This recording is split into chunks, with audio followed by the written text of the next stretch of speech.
मुआज ने मुनाल को कुछ देर अकेले रहने दिया और खुद बाहर निकल गया। वो बस सोचता ही जा रहा था कि अब वो क्या करे, कैसे इस मासूम लड़की से माफी मांगे। शाम को जब घर आया तो मुनाल कुछ रिलैक्स थे और लॉन में पौधों को पानी दे रही थी। मुनाल, मुआज ने उसे पुकारा। मुनाल ने पलट के देखा और पानी का पाइप नीचे छोड़ा और दुपट्टे से हाथ साफ करती आई। बैठो। मुआज ने लॉन में बड़े चेयर की तरफ इशारा किया और खुद भी बैठ गया। मुनाल बहुत शर्मिंदा थी। उसे शर्मिंदगी इस बात पे थी कि वो मैके भी नहीं जा सकती। मुआज क्या सोचता होगा। सुनो। वो काफी देर से उसे गुमसुम देखता रहा, आखिर गला खंगारता हुआ बोला, जी। मुनाल ने सरगोशी में जवाब दिया। मुर्गे को बादाम खिलाए थे क्या? वो चौंकी। मुआज अपनी मुस्कुराहट दबाता हुआ बोला, मैंने जो बादाम भिजवाए थे वो मुर्गे को खिलाए? हाँ खिलाए थे। उसने झूठ बोला। अब क्या बताती, वो बादाम तो उसने खुद ही मजे ले लेकर खाए थे। आखिर मेरा शोहर है, मुर्गे का थोड़ी ना, उसने बोला था। मुआज मुस्कुराया। वो उसकी रग रग से वाकिफ था। वो जानता था वो खुद ही खाएगी, तभी भिजवाए थे। हाँ, अलबत्ता नाम मुर्गे का लिया था, पर मुर्गे से ज्यादा तो तुम्हारा दिमाग तेज हो रहा है। वो उसे शरारती नजरों से देखता हुआ बोला।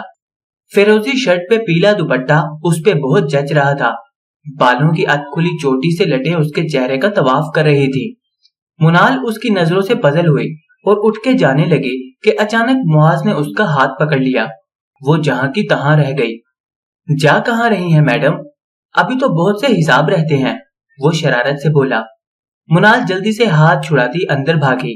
उफ, ये आज क्या हो गया है इस जिन को, इतना मेहरबान क्यों हो रहा है? उसने अपने जोर से धड़कते दिल पे हाथ रखा।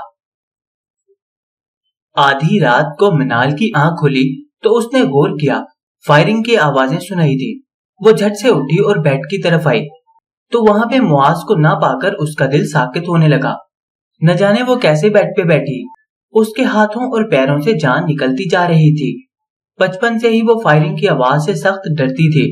उसे डर के मारे बुखार आ जाता था, लेकिन आज फायरिंग के खौफ के साथ मुआज की गैर मौजूदगी ने उसका जैसे खून निचोड़ दिया था। काफी देर तक वो पत्थर की तरह बैठी रही, उससे हिला जुला नहीं जा रहा था कि अचानक दरवाजा खुला और मुआज अंदर आया। उसके हाथ में राइफल थी। मुआज ने हल्की रोशनी में मुनाल को बैठे देखा तो लाइट ऑन की। मुनाल, उसने राइफल साइड पर रखी और उसकी तरफ बढ़ा। मुनाल अचानक उठी और मुआज के सीने पे मुक्के मारते हुए चिल्लाई, आप मुझे मारना चाहते हैं ना? आप मुझसे नफरत करते हैं ना? तो अभी मुझे मार दे। मुनाल हुजियानी अंदाज में चिल्ला रही थी। मुआज इस अचानक सिचुएशन से घबरा गया। क्या हुआ मुनाल, कुछ तो बोलो, वो उसके हाथ पकड़ते हुए बोला। आप मुझे इस तरह डरा के मत मारें। आप इसीलिए मुझे अकेला छोड़ के फायरिंग करने गए थे ना, ताकि मैं मर जाऊं? वो सिसकियों के बीच में बामुश्किल बोल पा रही थी। मुनाल, मैं क्यों तुमसे नफरत करूंगा? वो उसके चेहरे को अपने हाथों में लेके बोला। बाहर फायरिंग की आवाज सुनाई दी तो मैं भी अपनी राइफल लेकर गया। जब कोई चोर डाकू गांव में आता है तो सारे फायरिंग करते हैं, खबरदार करने के लिए, और हम भी फायर करते हैं उनको ये बताने के लिए कि हम भी जाग रहे हैं। वो उसे प्यार से समझा रहा था कि अचानक वो उसकी बाहों में झूल गई। मुनाल, मुनाल, मुआज के हाथ पैर फूल गए। उसे अपनी बाहों में उठा के बेड पे लिटाया, उसके गाल थपथपाए। मुनाल, होश में आओ मुनाल, वो उसे आवाजें दे रहा था, मगर वो कोई रिस्पॉन्स नहीं दे रही थी। उसने ड्राइवर को कॉल की। शेर अली, जल्दी से गाड़ी निकालो, मुनाल की तबीयत ठीक नहीं, हमें हॉस्पिटल जाना होगा। मगर सरकार, इस वक्त शहर जाना ठीक नहीं। बकवास मत करो, जैसा बोला है वैसा करो, वो गुस्से से शेर अली की बात काटता हुआ बोला। सरकार, बीबी के साथ जाना मुनासिब नहीं, आप समझ क्यों नहीं रहे? शेर अली उसकी डांट को खातिर में नहीं लाते हुए बोला। वो उसके बाबा का खास मुलाजिम था और हर बात का ख्याल रखता था। उसकी बात दिल को लगी। वाकई वो मुनाल के साथ इस वक्त नहीं जा सकता था। वो पहले ही डरी हुई थी, ऊपर से डाकू। उसे कुछ समझ नहीं आ रहा था। सरकार, मैं साकिब साहब को लेकर आता हूँ, वो आज ही आए हैं। वो चौंका। क्या, साकिब भाई आए हुए हैं? जी सरकार, मैं अभी गया और अभी आया। उसने कॉल काटी। साकिब भाई नाजबाजी के हस्बैंड थे, जो डॉक्टर थे। वो मुनाल के पास बैठा, उसके हाथों को अपने हाथों में पकड़े मसल रहा था। मुनाल, उठ जाओ प्लीज, उसे पुकारे जा रहा था। इतने में साकिब भाई और हलीमा खाला भी आ गए। क्या हुआ मुआज? साकी भाई के पूछने पर मुआज ने उनको सब बताया। वो चेक करते हुए बोले, घबराने की कोई बात नहीं है, बस डर के मारे बेहोश हुई है। मैंने सुकून का इंजेक्शन लगा दिया है, सुबह तक आराम करने दो। शुक्रिया भाई, आप ना होते तो। शुक्रिया की कोई बात नहीं यार, मेरी भाभी है। भाई मुस्कुराए और चले गए, जबकि हलीमा खाला ने इनकार कर दिया जाने से। मुआज साकी भाई को गाड़ी तक छोड़कर वापस आया तो खाला मुस्कुराई जा रही थी। वो हैरान हुआ, खाला आप क्यों मुस्कुरा रही हैं? वो सख्त हैरत में था, भला ये कौन सा मौका था मुस्कुराने का, उसकी जान पे बनी थी। पगले, खुशी की बात है तो खुश भी ना हो बंदा। वो उठी और मुआज का माथा चूमा। खाला क्या बात कर रही हैं आप, मुझे कुछ समझ नहीं आ रहा। वो परेशानी से उन्हें देखते हुए बोला, बेटा जी तुम बाप बनने वाले हो। वो मुस्कुराते हुए बोली। मुआज को झटका लगा। खाला आप गलत समझ रही हैं, ऐसा कुछ नहीं है।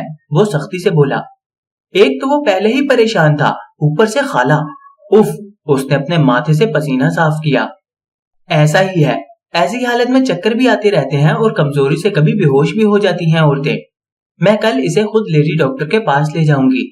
खाला, मुआज ने उन्हें शानों से पकड़ा और सरगोशी में बोला, आप ऐसा कुछ नहीं करेंगी, ऐसा कुछ नहीं है। वो नजरें चुराता उनसे कह रहा था, जबकि खाला की जुबान कुंग हो गई थी हैरत से। मुआज, खाला की आवाज बामुश्किल निकली। खाला क्या आप जानती नहीं कि इसके पेरेंट्स ने क्या किया था मेरी माँ के साथ? वो झिंझला के बोला। बेटा क्या किया इसके माँ बाप ने? मेरी माँ सायरा सुल्तान की वजह से मरी, उस औरत ने। मुआज, खाला ने उसके मुंह पे हाथ रख के उसे चुप करवा दिया। ऐसा कुछ नहीं था, तुम्हारी माँ ने अपनी पसंद से शाहमीर से शादी की थी। खाला सरगोशी में बोले जा रही थी। और अगर ऐसा कुछ होता भी तो क्या तुम उसकी सजा इस मासूम को दोगे? तुम्हारे बाबा ने ऐसी तरबियत तो नहीं की थी। वो सख्त खफा थी। खाला मैं बहुत शर्मिंदा हूँ, मैं बहक गया था, बदले की आग ने मुझे अंधा कर दिया था। मुआज हाथों में अपना सर दिए सोफे पे बैठा था। उसकी आंखों में पशेमानी थी, दर्द था, पछतावा था। खाला क्या खुदा मुझे माफ करेगा? अचानक वो पूछने लगा।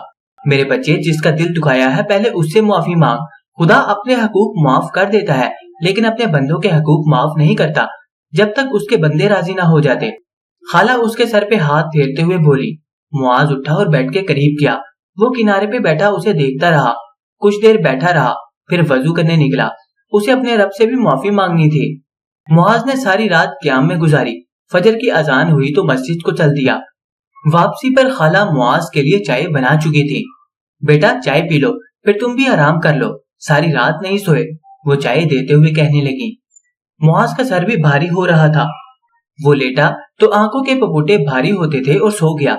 मुआज की आंख खुली तो उसने जल्दी से टाइम देखा। दोपहर के 12 बज रहे थे और मुनाल अब तक सो रही थी। उसने उसे गौर से देखा। वो गहरी सांसें ले रही थी। वो गहरी नींद में थी। उसकी नींद से वो बखूबी वाकिफ था। सोना उसका पसंदीदा मशगला था। वो मुस्कुराया और उसके बालों में उंगलियों से कंघी करने लगा। मुनाल उठो, साकिब भाई ने बोला था अगर देर तक ना उठे तो खुद उठा देना, लेकिन वो उठने का नाम ही नहीं ले रही थी। साकिब ने साइड टेबल पर से पानी का गिलास उठाया, थोड़ा सा पानी अपनी उंगलियों पे गिराया और उसके चेहरे पर छींटे मारने लगा। मुनाल की पलकों में जंबिश हुई और उसने एक अंगड़ाई ली और आंखें खोल दी। मुनाल कैसी तबीयत है? मुआज ने उसके गाल पे हाथ फेरा। मुनाल बड़े आराम से लेटी मुआज को घूरे जा रही थी। मुआज उसके बिल्कुल करीब बैठा हुआ था। मुआज के परफ्यूम की खुशबू उसने अपनी सांसों में उतारी। मुनाल कुछ तो बोलो, तुम ठीक हो ना? अब मुआज को परेशानी हो रही थी। हाँ मैं ठीक हूँ, पर मेरा सर क्यों इतना भारी हो रहा है? वो उठ बैठी और दोनों हाथों से सर पकड़ा। तुम उठ जाओ, मैं चाय मंगवाता हूँ, सर भी ठीक हो जाएगा। मुआज ने उसका हाथ पकड़कर सहारा दिया और वॉशरूम तक ले गया। तुम मुंह हाथ धो लो, मैं अभी आता हूँ। वो उसे छोड़ के बाहर आया। हलीमा खाला जा चुकी थी। दिलशाद को कॉल की कि जल्दी से नूरी को भेजो, आकर चाय बनाए। जी सरकार, अभी भेजता हूँ, वो झट से बोला। मुआज कमरे में गया तो मुनाल ड्रेसिंग टेबल के सामने खड़ी बाल सुलझा रही थी।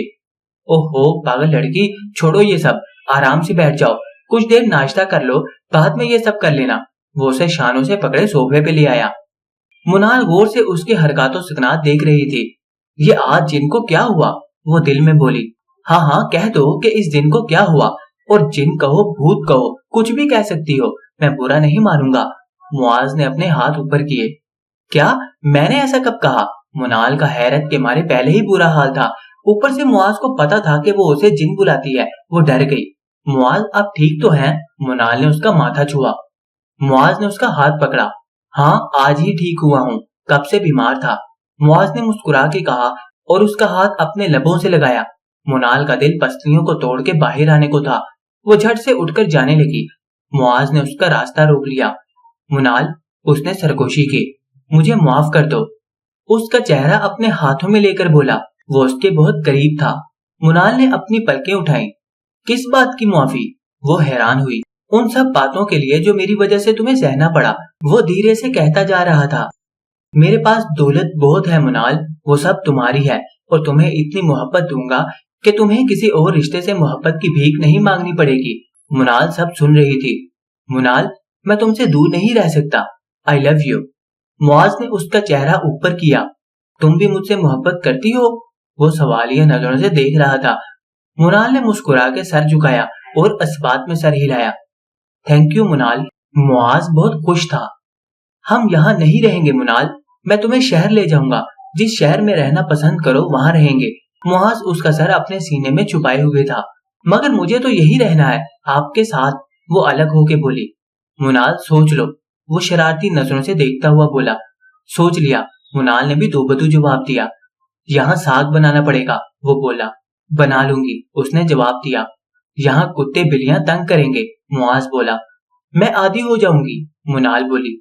یہاں مرغا بھی سنبھالنا ہوگا، معاذ نے ابرو اچکا کے اسے دیکھا۔ کیا؟ وہ اچھلی۔ نہیں، یا تو اس گھر میں مرغا رہے گا یا پھر میں۔ وہ اس سے الگ ہو کے جانے لگی تو معاذ نے زور کا کہکہا لگایا۔ سنو منال، وہ زور سے اسے پکارتا اٹھا۔ میں مرغے کے بغیر رہ سکتا ہوں مگر اپنی بیگم کے بغیر نہیں۔ وہ اس کے پیچھے جانے لگا۔ منال نے باہر لون میں آ کر کھلی ہوا میں گہری سانس لی۔ یہاں معاذ کی مہک تھی، گوری کو اپنا گاؤں پیارا لگنے لگا تھا۔ تو دوستو، آپ کو یہ سیریز کیسی لگی کمنٹ میں ہمیں لازمی بتائیں، ویڈیو کو لائک کریں، اور اگر آپ نے ابھی تک چینل کو سبسکرائب نہیں کیا تو اسی طرح کی اچھی کہانیاں پڑھنے کے لیے ہمارے چینل کو سبسکرائب بھی کر دیں۔ آپ سے ملاقات ہوگی اب انشاءاللہ اگلے ناول میں، تب تک کے لیے اپنا خیال رکھیں۔ اللہ حافظ۔